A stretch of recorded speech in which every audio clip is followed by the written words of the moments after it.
And why would someone swim Lake Tahoe's 22 miles? Well, because it's there. We'll have a live interview with the man who did it. When we come back, a guy who takes a little bit more than a dip in the pool, I can tell you that much. Wait till you hear the story of Tom Linthicum out of the East Bay. Okay, you just think he's treading water and floating, but there's more than that. Look at that smug look. You can smile, Tom. Go ahead.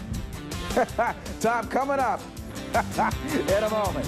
All right, welcome back. Imagine swimming from Alcatraz to the San Francisco shore and back 16 times. That's pretty much the distance for our guest over in Lake Tahoe. Tom Linthicum out of the East Bay.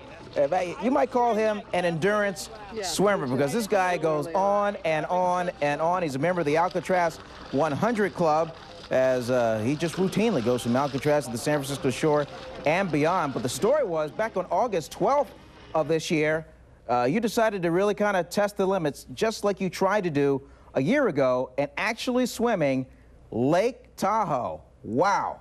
Why? Yeah. Well, I've been swimming across the bay and swimming with the South End Rowing Club for years, and just first the goal was swim Alcatraz, then swim the Golden Gate Bridge, which I've pretty much learned how to do, thanks to the club. And it just then I thought, oh, maybe I'll swim from Jack London Square to Fisherman's Wharf, and I was able to do that, a 4-hour swim. And granted, this is with no wetsuit. I mean, you're down to like just some swim trunks, and then there you go. Yeah, well, I learned at the South End Rowing Club from my friend J.B. Sullivan about the reptile brain. Now you can sort of just work with your basic function mind and be able to control yourself in the elements. Well, let's take us through it, okay? You swam Lake Tahoe, and here's a little shot of you guys are preparing before the... Now, what are you doing? You're just kind of sizing up what you got, testing the currents?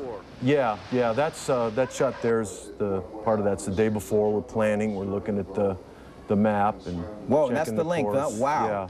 Yeah. And the course from El Dorado Beach, we sighted on what they call Dead Man's Point, also Glenwood. Pointed at that, and it was made it easy for the kayaker just to aim toward that most of the day, and that was about a little over halfway point. As we take you through the swim itself, first of all, how long did you have to go, and how long did it take, and were you just kind of worried about maybe the temperature of the water too? Well, September 30th last year, the water had dropped down to about the 50s, 58 or so, 56, which isn't that bad for. Well, I'm used to it. I swim in the bay, even when it gets down to 51 or even as low as 47. But it was definitely a factor, and I learned a lot from my failure last year. I didn't quite make it the whole way. I learned that I didn't quite know what I was doing about feeding. So we worked out the bugs, and the water was a lot warmer this time of year. Now, how long did it take you? Well, last year was 13 hours. This year it took me 16 and a half hours. 16 and a half hours? Yeah. Whoa. To complete the swim. That is really something. Now, while you're swimming that long, I mean, hunger pains have to hit. You actually have to kind of feed yourself as you're swimming along. Talk about that dynamic. Well, my friend Chris Blakesley, who swam the English Channel, he was able to show me how to feed, and you can see me right here. I'm getting my bottles off the rope, and I had some different Cytomax, Accelerate, and Perpetuum to choose from. Also, I could tear off a package of goo. So, and I would feed every half hour, and I fed a total of 31 times. Holy smokes, man! And then that and just pure guts, we kind of get you through it. Now, you started at roughly 4 o'clock in the morning. You ended at almost 9 o'clock at night. Yeah. I mean, there's no lights out there. I watched the morning star and then the sun come up, and then I saw it at high noon, and I noticed the sun going farther to my left. And it is something to watch the sun go down, and you know you've been swimming all day. Yeah, here you are at the tail end of kind of finishing up here a little bit. You see the sun is starting to go down. Yeah, it got a little windy. I had to swim hard left, hard west to make it to my point where our goal was at Hyatt Beach there. Now, do you hit the wall at all? I mean, you get to a point where you're like, oh man, how can I go on? Luckily, this time I didn't hit the wall.